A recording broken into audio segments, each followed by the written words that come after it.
So, Jeremy, hi. We're from Roll Britannia podcast, and we were lucky enough to be able to see your movie last week. Yes, it was, yes. And absolutely loved good. it. Oh, good. All right, that's a relief. All right. Yeah. So we're coming in It's a from a great good spot. start. All right. Yes. So we're starting off in an okay spot. All right. You Yeah. like the movie. Okay, good.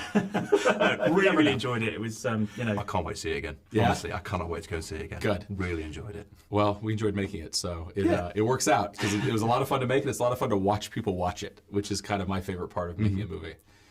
So I guess, let's start off with a really easy question for you. What was your favourite part about being involved in the D&D movie? Oh man, I mean, my favorite part about being involved in the D&D movie, I like the whole process of making a film. You know, I've been doing it for a minute. You know, I started back at Marvel in 2004, and so I've been making movies for a long time, and I've come to find love for every part of the process. I love developing movies. I love starting in the early stages and working on a script. It's kind of fun at the beginning because anything's possible, you know, you can go to the moon and you can go underwater, you can go to outer space, you can go here, you can do anything. It's all possible at the beginning.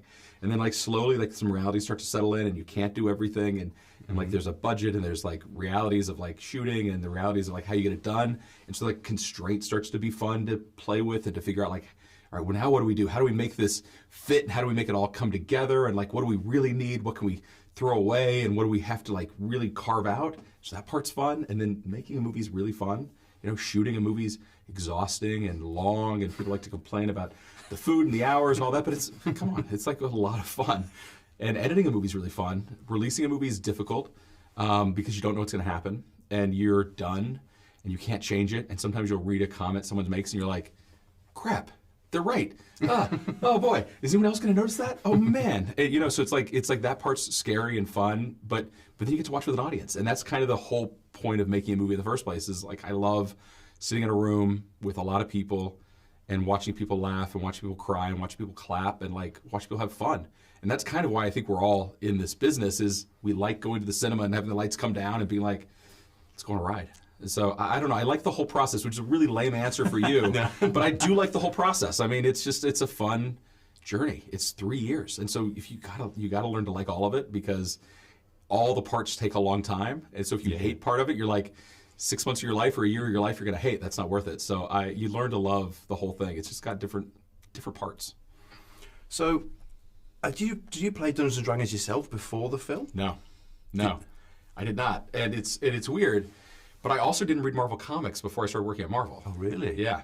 So I'm a weird guy in this pop culture space because I was not really a Marvel fan before Marvel, and I was not really a D&D fan before this movie, and so I kind of like to think of myself strangely as like a cultural anthropologist. I like to figure out what people love, and I like to figure out how to take that thing they love and give them more of it.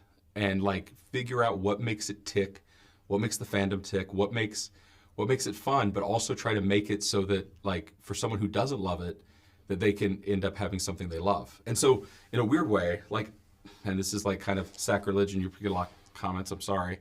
I didn't grow up loving Star Wars. I just didn't grow up loving Star Wars. I know it's controversial. And so when the idea of making Guardians of the Galaxy came around, I was like, I'm going to make a space movie that I like.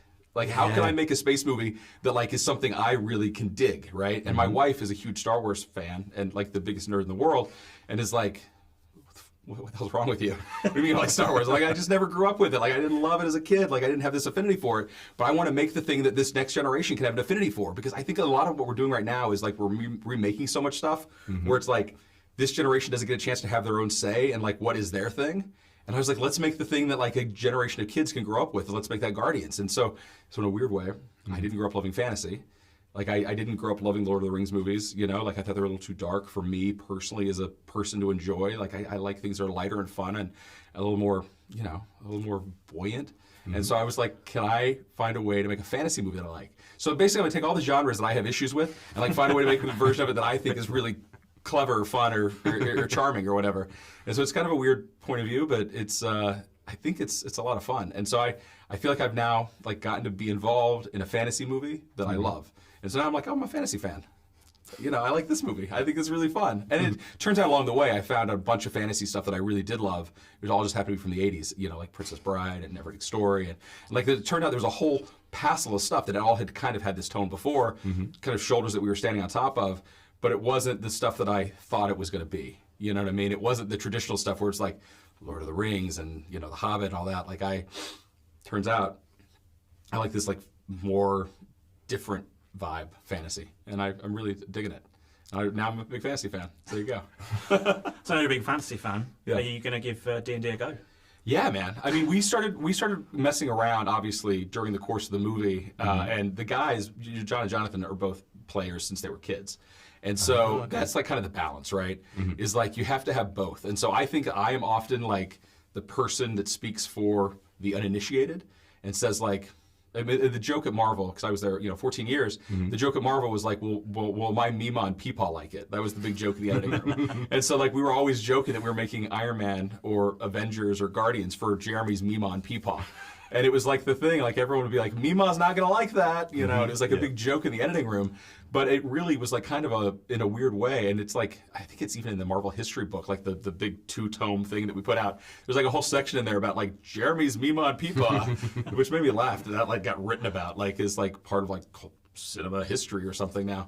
But it was a good like North Star for like, are we making this for everybody? And it's kind of crazy. When my grandfather passed away, he passed away while Guardians was like right in the release window, and he saw it the weekend it came out, and he fell in love with it.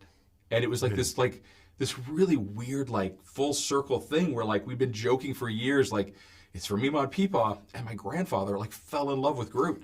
And I remember calling Hasbro and being like, can I get the little action figure early? Because it was a second wave, or it wasn't out yet, or it was hard to find, or it sold out. I don't remember what it was, but I was like, I need one right away. And I sent it to my grandfather, like on his deathbed, and like he like was like saying, "I am Groot" all the time, and like it was just like in this like delusional stages of like passing away. Like he had this thing he loved, and I was like, in a weird way, like we were making it for my grandma and grandpa. It was like so weird, but it's like this beautiful thing when you're making movies because they really are for everybody. Like it's just like it's a beautiful thing. Like it's a great thing to do is to make movies and like give people that experience. So when you're on set, and in between takes, was there a D&D cast game going? Did they all play amongst themselves? No, we had a big game. Once we started shooting, there was just no time. I mean, like no one's like the image of everyone hanging out on set is so like not true, because like it's just work. I mean, you show up and you're working 13 hours a day, and people are coming and going, and everyone's got to get into their costumes, into their makeup, and it all takes time, and it changes, and we got to. Anyway, so there's not much happening when you're playing, like playtime, when you're actually in the thick of it.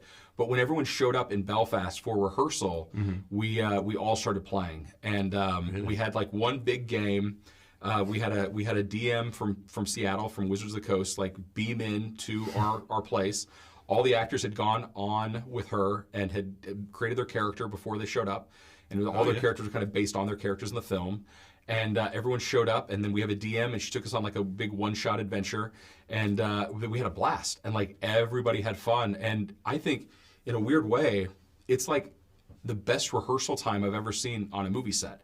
Because oftentimes you come into a movie and you just like, all right, we're gonna have rehearsal, and we've got like on Guardians, we have like the Milano like taped out on the floor, and like we know its dimensions, and it's like we start like immediately just blocking and getting technical, and we're not taking the time to like play. And something about like having them sit around a table and throw dice and laugh, and like they slowly became their characters, and they all slowly bonded together, and they started like becoming like friends in that day.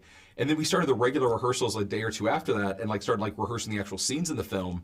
But I think that little 8-hour session where everyone just like graciously was still jet lagged, we just got out of quarantine, and we show up in Belfast, and we got all these sandwiches and cakes and a lot of beer, and we're all just sitting around, and then we have a DM on a TV from Seattle, and we just played, and it was wild, and it was really fun, and everyone came out of the other side of that like, oh man, I think we're all friends. And it was the best way to become friends and to find friendship. I mean, look, the reason I didn't play as a kid was I wasn't allowed to. Right? Oh, really? Yeah, it's 80s in Oklahoma, and like if you remember, there's a little bit of panic around the game at the time. Yeah. And I think that it was maybe the most misunderstood game in the world, because like really all that's happening is a bunch of like like nerdy kids are sitting around becoming friends and like gaining confidence and interpersonal skills, learn to talk to one another, learn to solve problems, and like having a blast. And it was like fun getting to watch the cast do that, you know? Because like at the end of the day, no matter who you are, you just like come into something. You could be a famous movie star. You come into something, you're still nervous. So many new people. It's like you still got all those anxieties. Like just because you're really dashingly handsome and super famous doesn't mean that you're not a real person. I mean, you've been around long enough around celebrities. They're all real people. And I think it just like erased all the social barriers and just like let them become friends. It was like a really accelerated friendship builder. And I think that's what D&D kind of is. That's a great tagline, actually. Accelerated friendship builder. There you go. Put them on my CV, I think. Yeah. Now, you say that, obviously you've worked on some amazing films. How much influence, because me personally, I found that there's quite a lot of comparisons you can make between this D&D movie, Honor Among Thieves, and things like Guardians of the Galaxy. It feels like that kind of energy is kind of there. How much influence does that kind of have on your workflow? I mean, to me, I'm always, and I think it's a bit of a cliche at times about like what movies are about from a theme level, but there's only one real theme that I'm always trying to get to as like a producer. Like I think the thing that drives us to cinema and drives us as humans is this notion of like togetherness and of like finding camaraderie and friendship and love and people, you know? And I think that's kind of what we're all doing in our own weird way. Like you two found each other and decided to make a podcast together, and that's like, I'm sure you guys are mates and like it's the podcast brings you together and you have this thing, you found your people, and like I think that's what we're all doing, you know, and like in a weird way that's what making a movie is. You like find all the people, you find all your people want to go on this adventure with you. But I think that's what the movies are ultimately about. I think the movies are ultimately, when you go to the movies, you want to see people finding connection and like learning about each other and like on that character journey. And that's like the thing that drives me as a storyteller is like it's about family. Like it's truly like in the most Vin Diesel way, like it's about family. It's all about family. But like it's all about family. That's what takes us to the theater. And I also, by the way, I think that's what takes us into the movie theater physically as like people. Like I think we walk in there and the lights go down and we don't know all these people going in and we come out the other side of it and we all have a shared experience of how that movie played in that 2 hours. And it's different than how it played the 2 hours in the cinema next door. Like in that cinema, there was like an angry guy and he caused everyone not to laugh at something because he had bad energy. And like in our cinema, we had a bunch of happy people and we all laughed and we came out the other side and we're friends. We had a good time. And I think like that thing is what is like why cinema exists. Like it's why it's a communal art form. I think it's like I'm super like, no offense to all the people that make the streaming movies. I'm super not into the streaming movies. Like I haven't actually ever, maybe two in all the streaming era that I've actually watched top to bottom in one sitting of a streaming movie. It's not the same. No, it's like, not. I go to the cinema and I have fun with friends. Like it turns out like I like, and even I think some of these like recliner seats that we're making them too wide and we're all too far apart. We're losing some of the energy. Like I love like being like we were in Paris the other night at the Rex, and it's the biggest cinema in Europe, and it's 2,700 seats. Wow. And they're these tiny little seats from like the 1950s or something. And that room, man, like it's electric because people are all like bouncing off each other and you hear they're breathing at the same rate because things are all happening. And it's like, that's movies, man. Like it's like the communal experience. Yeah. And so, there's that theme in all the stuff I've worked on kind of. I think it all comes down to heart. And I think it all comes down to like connection and like finding your way and like, I think that's what we're after. Awesome. So I guess really one final question for you is there going to be a sequel and can we be in it? We're very cheap. Very cheap. Okay, well, that's good to know. Well, here's what I'll say about the sequel. I have gone out of my way to make sure that we're not talking about a sequel. Sure. And I think it's because I think Hollywood's gotten really cynical the last few years, and I think there's been a lot of things that have had like a cliffhanger ending and a tag at the end. And then you come back and you're like, that's never going to get resolved. Like, we're never going to find out who the man in the hat is, let's be honest. It's just not going to happen. Like, no one cares who the man in the hat is. Or whatever it is that happens at the end of a movie that like promises you more. And what I said from the outset on this one, I was like, guys, like let's not fall into the trap. Let's just make a good movie. Because without one good thing, there's nothing else.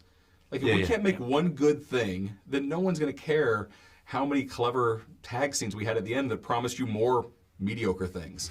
And so we really went out of our way to say, let's not like plan a sequel. Let's not set up a bunch of things. Let's not put a bunch of Easter eggs that are about setting up things. Like, there's lots of Easter eggs, but they're about the world, and they're about like the world you're living in, and they're about the movie that you're in. There's not like, oh look, I just saw a beholder's shadow go by. Like, no, like if we get a chance to do that, it'll be awesome, and it'll mean that we got there on our own merit because people responded to the film and went to that dark room and all laughed and cried together and had a good time and came out feeling different, and that means they want more, and that'd be great. And I you know, nothing would make me happier. But I really felt it was important not to plan on it. Yeah. Because it's cynical. And I think people could smell it now. And I think people are a little tired of it. And so, I mean, hopefully you guys were relieved when you got to the end and it wasn't like, here comes a beholder's shadow. Like, it's like, all right, if we're lucky enough, we get there. So I would love to continue expanding the universe. I think it's endless. But it certainly was not our plan. Our plan is, as Kevin Feige once told me, if you have a good idea, put it in the first movie. Because there's no promise of a second film. And he's Kevin Feige for a reason, so you listen. Brilliant. Thank you guys. Thank you so much. It's been a pleasure to talk. Was that fun? Really enjoyed it. Good. Love the movie. Yeah. Can't wait to see it again. Honestly. Awesome. I really love that, man. It makes it a lot easier to chat with people, and I think the movie something people respond to. So thank you guys. Thank you.